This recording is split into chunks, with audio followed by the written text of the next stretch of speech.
What is good, y'all? Welcome back to the Herro. Welcome back to a brand new video. We are here. We are back with a brand new video for you guys. And we're going to be talking about post Donovan Mitchell, what my thoughts are about the Miami Heat's future. Obviously, this was the big domino we were waiting to fall as Heat fans, whether he was going to extend, whether he wasn't. I kind of had a feeling, and I think we all kind of had a feeling he was going back to Cleveland, but we were just holding out on some type of hope because it hadn't been, completed yet. So we're going to talk about all the implications of that, where the Heat pivot to next. What is the outlook of this team? It's not looking too great. So leave a like, subscribe, comment down below your thoughts and concerns, comments, everything. I know it's a really, really rough day to be a Heat fan, but we're all sticking together on this, man. Let's get right into it. So, yeah, Donovan Mitchell just signed his extension today morning, pretty early, actually. And he signed his extension. It was a done deal. We kind of already had the feeling he was going to, but for some reason, he didn't do it sooner. He was just waiting, and he finally signed an extension with the Cavs. So that saga is over. Miami Heat will not be acquiring Donovan Mitchell this year, maybe next year if he requests a trade, but definitely not in the coming year. Is he going to request a trade and be a part of any other team besides the Cleveland Cavaliers? So where do the Heat go from here? Now, I think that they were probably waiting to see what was going to happen with Donovan Mitchell, but I mean, they can't be stupid. We all had the idea that he was going to go back to Cleveland, so they probably had the intel even before we did. So what do they do from here? We're going to talk about it. So yesterday I outlined about 5 players, including Donovan Mitchell, that could be trade targets for the Miami Heat. Now, Brian Windhorst on his on a podcast for ESPN, he came out and he said the trade market right now is terrible for teams. So a lot of teams who are rumored to be shopping players or who are looking at trades, they might even just not do that, and they might just rather keep their asset instead of undervaluing them and getting an underpay for their assets. So a team like the Utah Jazz, who it was rumored that came out yesterday that they were looking at trades for Lauri Markkanen, that's rumored to be that the package that they're asking for is really, really hefty. Like they're asking for a lot. It's reported from Woj, it's reported from Windhorst that the Utah Jazz are asking for a lot of draft capital, a lot of younger pieces. They're asking for a very, very Mikal Bridges-esque type of package. Maybe even more than Mikal Bridges is what they're asking for in return for Lauri Markkanen. Then you go to a guy like Trae Young. I'm not even sure if the Hawks even want to trade Trae Young. I wouldn't be surprised. Again, like I said in the last video, I follow a lot of Hawks fans just because I can get some updates and intel on what exactly is going on, because I've been someone who's been a Trae Young fan for years, and I would love him on Miami, but I don't even know if they're going to want to trade him away. Like, they might as well just keep him, and if they do trade him away, I think we can easily get outbid by like a Spurs or someone like that. So listen, it's not looking good. I'm gonna say it right now. I usually try to be optimistic for these videos and be level-headed and realistic, but as far as upgrading our team this season, it's not looking that great. It's more and more likely that we're going to be bringing back the same crop of core players that we've had for the past 5 seasons, and nothing really is going to be changing, which we're going to talk about now. The 2 players that I think we can realistically go out and get, number 1 is Zach LaVine. I think Zach LaVine deal, if the Heat wanted to trade for Zach LaVine, they can go trade for him tomorrow. I mean, Zach LaVine is as good as gone from Chicago. I mean, they're really, really trying to get rid of him. They're even attaching picks on top of Zach LaVine for a team to take him. I would take a chance on Zach LaVine. I mean, apart from this season, he's been relatively, I think he's played 85% of his games since 2018, apart from this season. And he's a miles better player than Tyler Herro to me. He is coming off an injury, but and his contract is pretty big, but I think his talent level is something that this team has not had in the Jimmy Butler era. The only thing that, that would be a little bit of like a, I'm not sure how it's going to work out is the Zach LaVine and Terry Rozier backcourt, but we're seeing it right now. A shakeup has to happen with the current backcourt itself. Tyler Herro and Terry Rozier cannot play together. We've seen it for the sample size of games that have played together in the second half of the season. It hasn't looked great whenever those two have shared the floor. So Zach LaVine, I think, would be an upgrade on Tyler Herro, and I would definitely, if that would be my last resort, I wouldn't, do that deal over anything else. But if there is no other deal to be done, one of the options that I think they should consider is trading for Zach LaVine, even though it might be unpopular. I understand his contract is big and stuff like that, but if he can help us win a championship, I don't care what his contract is. So that is Zach LaVine. And then Brandon Ingram is the second guy. Now, Brandon Ingram is interesting. It's all going to be dependent on what him and the Pelicans decide with their possible extension between him and the Pelicans. So he wants an extension. They would rather keep him on the team, but they don't want to give him the money that he wants. So they're trying to find a middle ground. Depending on if they find a middle ground or not, Brandon Ingram could be a guy that you want to trade for if he's going to be traded. Now, again, not sure what's going to happen. We have to wait for what happens between him and the Pelicans. It's very quiet right now on that front. They just traded for DeJounte Murray.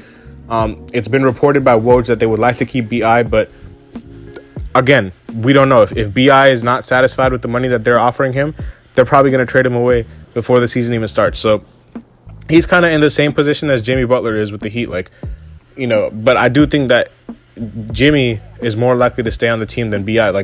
Jimmy's obviously not getting traded in the offseason. We've seen that, but BI is definitely more likely to get traded if him and the Pelicans do not reach a common ground on an extension. So that is the case, and that is the breakdown of every possible asset right now that we can potentially acquire as a star player to upgrade this team. Now, I will say, free agency, I kind of expect it to be a dub. We didn't have any cap space. I'm not gonna lie. The Heat.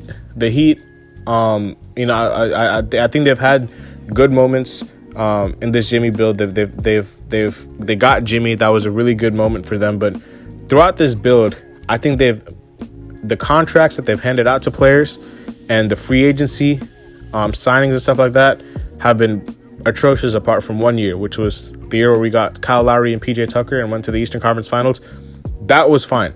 But after the first finals appearance where we got Mo Harkless and Avery Bradley, that was terrible.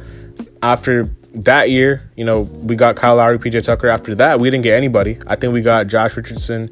We got that was this year where we got Josh Richardson. I don't even know who we got the year before that. I don't even think we got anybody of note. I think it was, we developed Gabe Vincent, Max Strus. We got Caleb Martin. But yeah, we just have not acquired anybody of note through free agency since 2022. And we've put ourselves in a position where we legitimately have zero money. We have big contracts to Herro, Robinson, guys who don't deserve the money that they're getting paid. And they put themselves in this position. So they have no one to blame but themselves.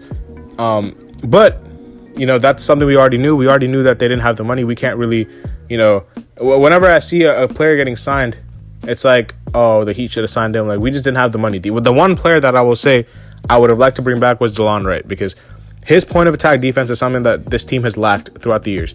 They have not had a stopper at the guard position in the Jimmy era. They haven't. Lowry did his best, but he was too old. Gabe Vincent at times was good, but again, it wasn't a stopper. He was a scrappy defender. But DeLon Wright was definitely a guy who can lock somebody down. And I was just puzzled as the rest of you guys when they signed Drew Smith. No disrespect to Drew Smith, but I think me and you guys who are watching this video could have tried out and made the team on a two-way if they signed Drew Smith for the fifth time after waiving him 4 previous times. So listen.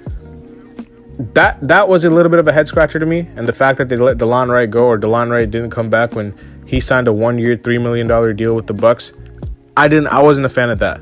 So that really was, the icing on the cake for a lot of Heat fans. They were like, oh my God, we're done. But I kind of knew the free agency market wasn't going to be the way to improve this team. It was going to have to be through trade. Right now, the trade market is looking bleak as well. So that is where we're at right now. The free agency market already wasn't going to look good for the Heat because we didn't have any money to sign anybody. The trade market is looking terrible as well now.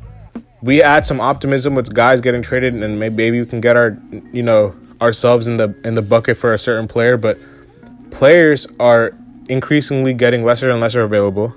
You have 4 names: Trae Young, Lauri Markkanen, Brandon Ingram, Zach LaVine.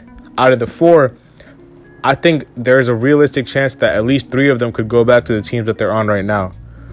I think that 2 of the names, like I said, Trae and Lowry, don't even have to be traded. And yeah, that's just where we're at right now. That's really where we're at right now. We don't have draft capital to trade away.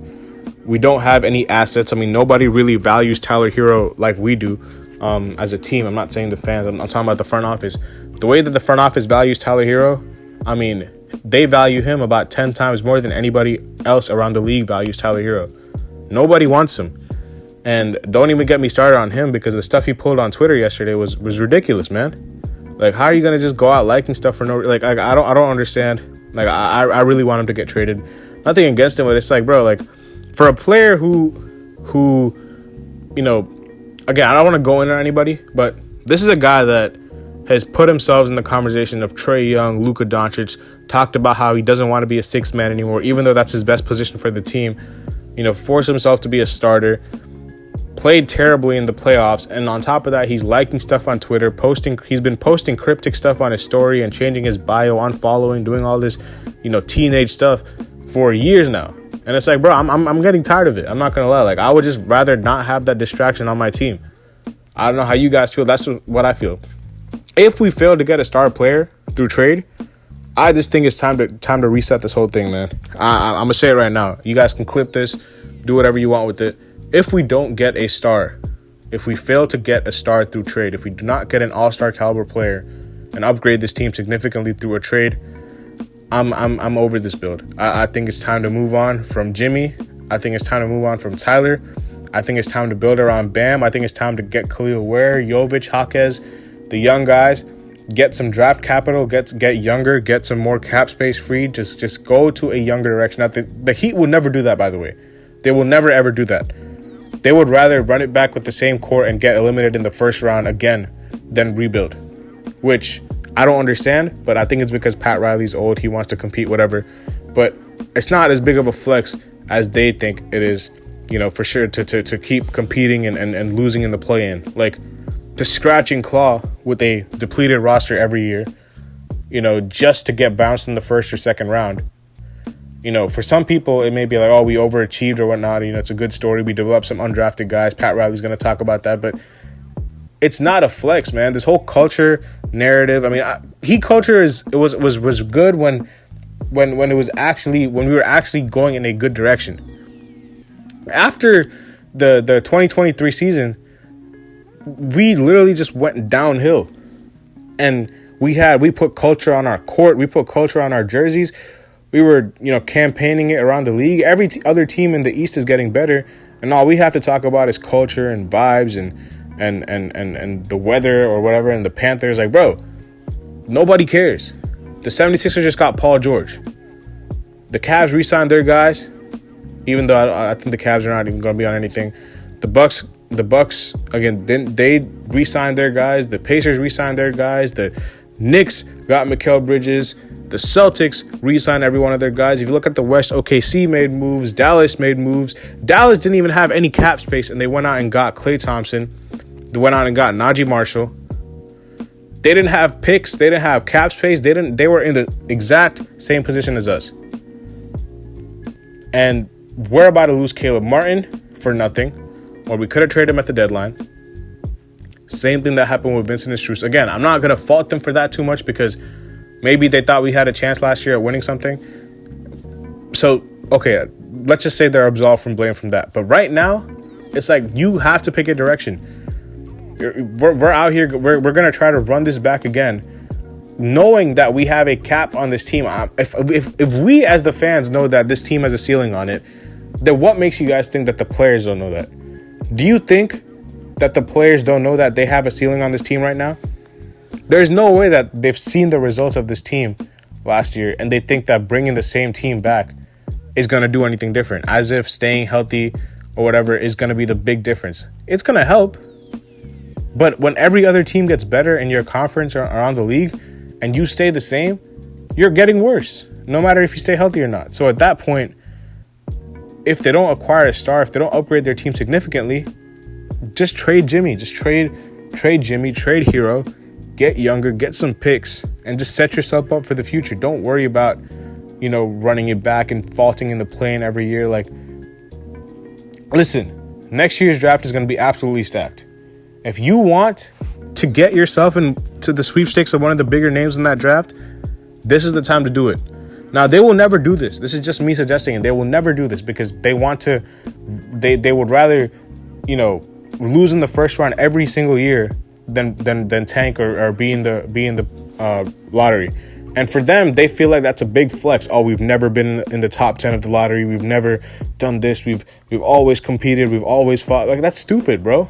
Y'all can scream and beat your chest about how you guys never rebuild or retooled, but other teams are laughing at us because we're losing in the first round every season. We're talking about, oh, you guys have to tank. You guys, like, look at the Mavericks. They got Derek Lively in the lottery. Like, come on, man. Like, it's a way to get your team better. I'm not saying be in the lottery forever. I'm saying just reset this thing. Clearly, this build is reaching its max, or it has already probably reached its max. And if we are running out of ways to improve this team, then just don't bring the same team back. Just reset everything. That's just my stance on it. Listen, I haven't been this expressive about this team in a long time because they're actually starting to, give me some doubts and making me worry about what exactly is going on with the direction of this team. Like, I don't understand. I mean, usually I give the front office the benefit of the doubt, but to me, and I'm going to wait until the end of the free agency and offseason period, to me, it looks like they're bringing the same team back, and I don't want that to happen. Either you go all in or you blow this up and you get younger. That's what I would do. Make sure y'all drop a like, subscribe, and comment down below, man. I'll see you later as always. Peace.